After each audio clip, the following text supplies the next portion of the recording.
Okay, so I need to level with you before I get into anything else tonight, because what happened after I sat down with my coffee this evening completely derailed my plans. I had told myself I was done scrolling for the day. Phone face down, laptop shut, the whole responsible adult routine. And then the notifications started stacking up in a way that told me something real was unfolding, not just another recycled hot take cycle. I ignored it for exactly as long as my willpower allowed, which turned out to be embarrassingly short. And once I opened everything up and started piecing together what actually happened, I got it immediately. This wasn't noise. This was a story with layers, and not every layer of it is flattering for the people involved. So let's just sit down together and work through it, because there's a lot going on here. And I think you're going to feel exactly what I felt once we get to the middle of this. Here's the piece you need to hold on to tight, because the timing is what turns this whole thing into something bigger than a feel-good clip. Just days before any of this went viral, Shedeur Sanders had already put in a full team session in Cleveland, running through reps with the entire group of skill players. That kind of work leaves you drained. Nobody in that building would have said a word if he had taken the next few days to disappear completely, put his feet up, and recover the way basically every other athlete does the second the whistle blows on a long practice. That's the standard playbook. That's what's expected, and honestly, what's earned. Instead, he walked straight out of that facility and directly into a youth football camp. No gap in between, no day to exhale. One obligation rolling immediately into the next, like he doesn't know how to slow down.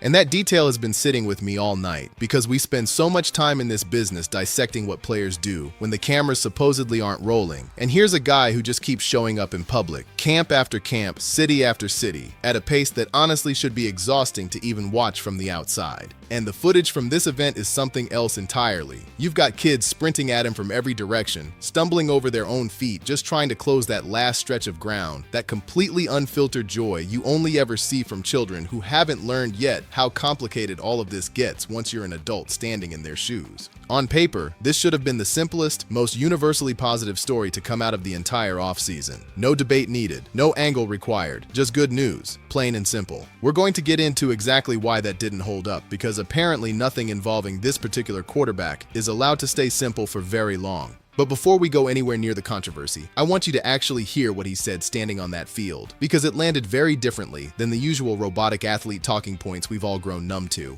A reporter pushed him directly on the quarterback room situation in Cleveland, whether there's real tension brewing under the surface, the kind that certain corners of football media insist has to exist whether there's evidence for it or not. And his answer wasn't defensive, it wasn't rehearsed. It sounded like a guy actually telling you the truth, instead of reciting something a media coach handed him beforehand. He basically laid out that the mentality in that room has stayed consistent since day one. Every quarterback in that building is locked in on sharpening his own game, and nobody's letting outside chatter drive a wedge between that focus and the respect they've built for each other. He didn't frame it like a competition at all. He framed it more like an ongoing conversation between professionals. If he sees something worth mentioning in a teammate's mechanics, he says something. If somebody sees something in his game, they come right back at him the exact same way.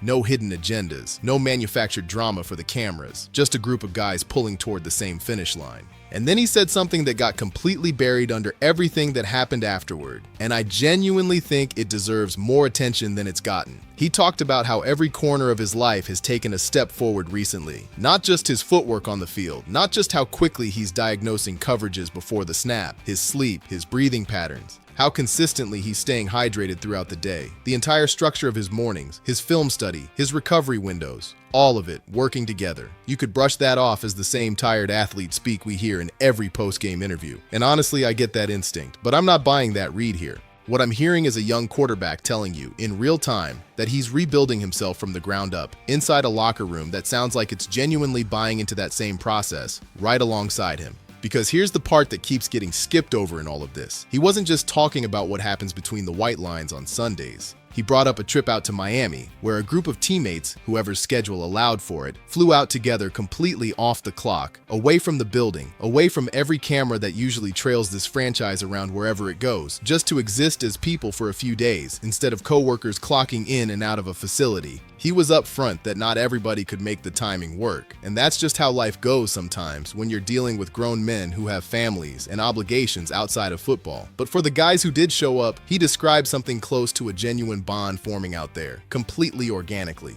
Not some front office mandated team building exercise with a script and a photographer attached to it, an actual connection between actual people. And he made a point of saying the group already committed to carrying that same energy forward, now that everybody's back grinding through the off-season program together. Let's actually sit inside that camp for a second, because this is where you really see who this guy is when nobody's asking him about his completion percentage or where some analyst thinks he's going to land on a depth chart. Somebody asked him what his favorite part of the day was, and it wasn't a single throw. It wasn't some highlight reel moment that's going to get clipped and reposted 1,000 times. It was the people working quietly in the background the entire time. He specifically called out Cleveland's community outreach staff, the local foundation partners who helped put the whole event together, the volunteer coaches who gave up their entire day for free, the parents who drove their kids out just to be part of something. The small, unglamorous details that turn an event from routine into something people actually remember years later. That's what genuinely lit him up talking about it, not the spotlight landing on him. The machine of people working behind the scenes to make sure over 500 kids walked away with a day they're going to be talking about for a long, long time.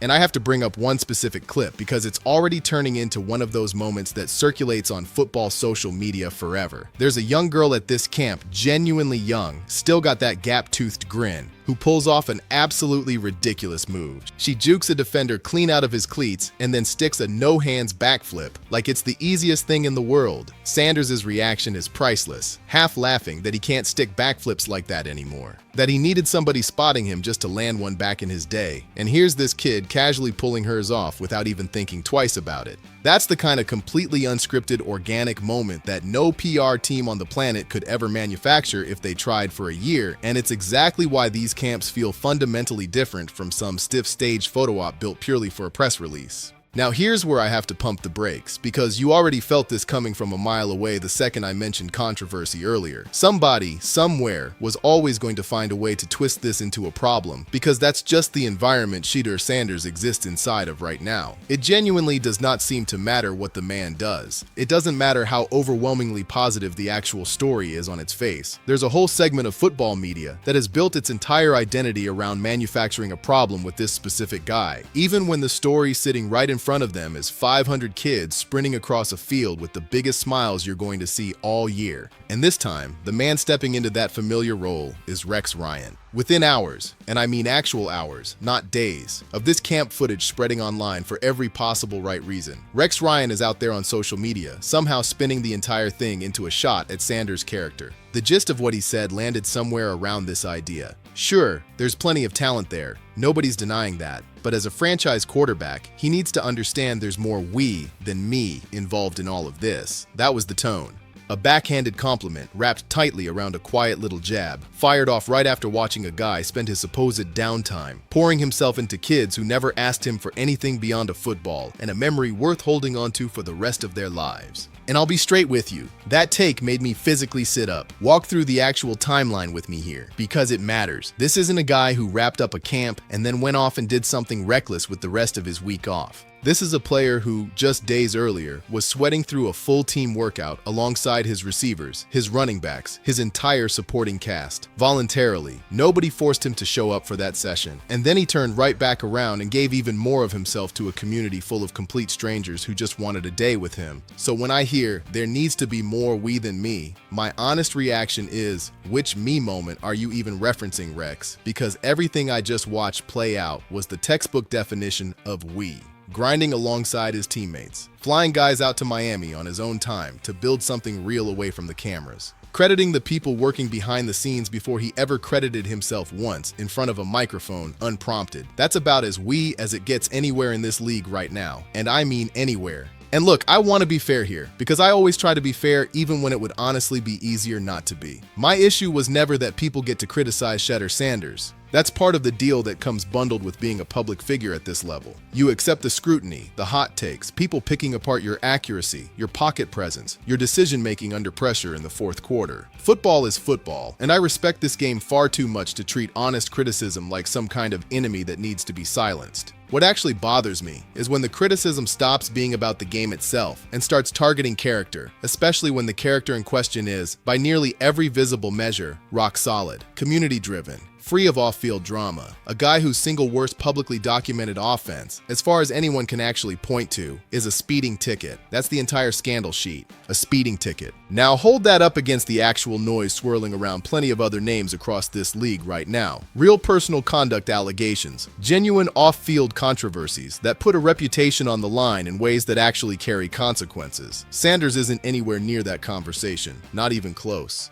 And yet, the sheer volume of criticism aimed specifically at his character has been wildly disproportionate, almost from the second he stepped foot in this league. And honestly, I think I understand exactly why this keeps happening. It's because he's become the story. He's one of the most talked about figures in this entire sport right now, whether you're rooting hard for him or you genuinely cannot stand the sight of him. And once you become that kind of lightning rod, there's a real cynical financial incentive baked directly into modern sports media to lean into criticizing you, because outrage generates far more engagement, far more clicks, far more shares than praise ever will. It's simply easier to build a following hating on a guy hosting a free youth camp than it is to just say, plainly and honestly, that's a genuinely good thing he's doing for his community. That's the uncomfortable truth sitting underneath a lot of the commentary you're seeing pop up around this story right now. And since we're already talking about Rex Ryan, let's rewind for a second, because context matters a great deal here. This isn't some spotless commentator lobbing stones from behind unbreakable glass, completely above reproach himself.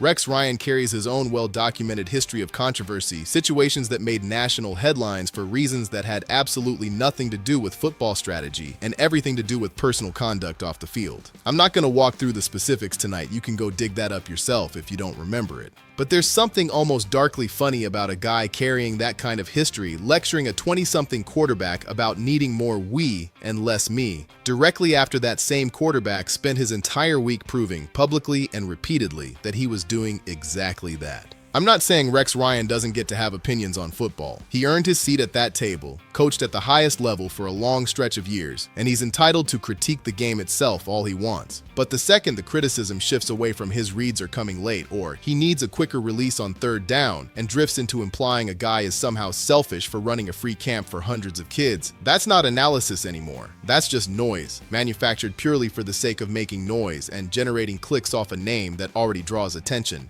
And here's the part that gets me most about this entire situation. I don't think Sanders is out here looking for anybody to praise him. Nothing about how he spoke after that camp sounded like a man fishing for compliments or trying to control a narrative. If anything, he sounded genuinely caught off guard by how much love he got back from the kids and the surrounding community that showed up for him. He talked about how, at this level of the sport, there's a real pull toward isolation, locked into facilities, hotel rooms, endless film sessions, cut off from the very world you're supposedly representing every single Sunday in front of millions of people. He framed this camp as his way of breaking out of that bubble, of stepping back into the community and watching firsthand what consistently just showing up can actually create for people who need it. He called it a simple task, just showing up over and over. And he said, plainly, that he's grateful for the chance to keep doing it as long as people want him there. There's earlier footage worth mentioning too. A clip of him and his crew landing and heading straight for the event, still buzzing off the flight, hyping each other up about how massive the turnout was supposed to be before they'd even walk through the doors. And it was massive.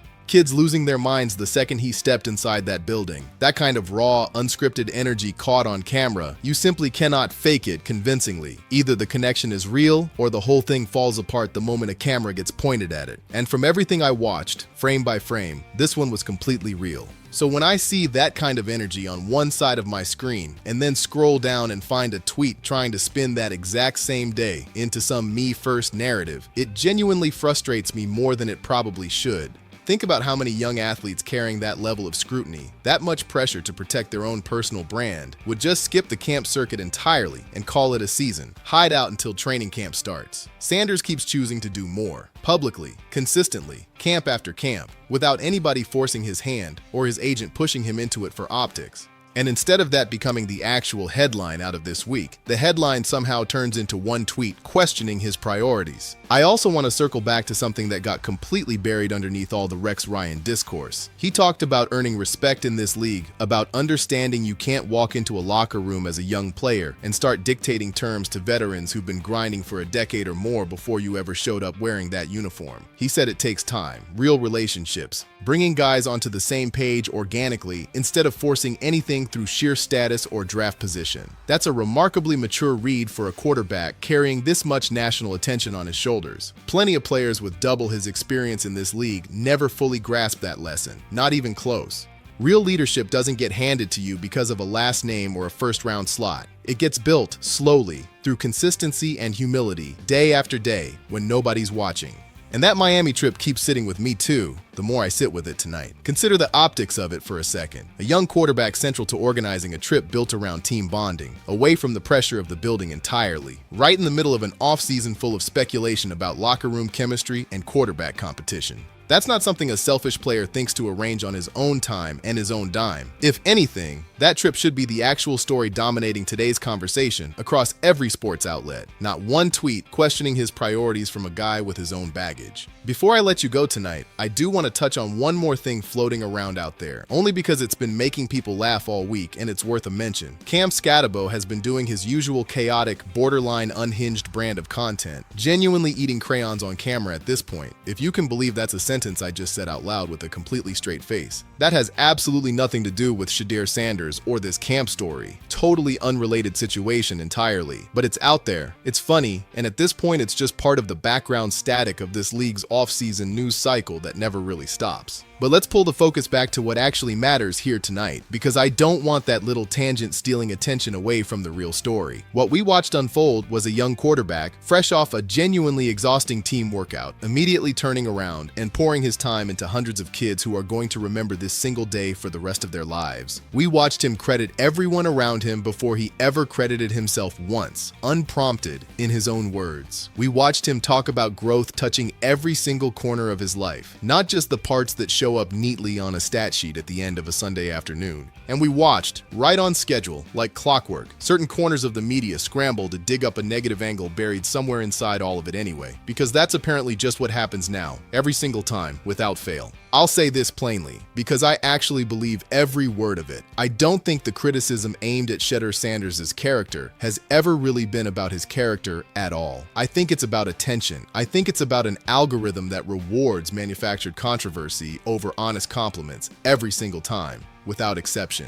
And I think the more this kid keeps showing up, keeps putting in the work, keeps giving back without asking for a single thing in return, the harder it's going to get for that tired narrative to hold its weight much longer. So that's where I'm leaving things with you tonight. A camp full of 500 kids who got to meet one of the most talked about players in football right now, on a day he didn't have to give them. A quarterback who says, in his own words, that he's improved every part of his life, on the field and off it. A locker room that sounds, by his own account, more genuinely connected than it's ever been since he arrived. And on the other side of the screen, one tweet trying to twist all of that into some kind of knock on his character. And honestly, after walking through all of it with you tonight, piece by piece, I already know exactly which side of that story I'm choosing to believe.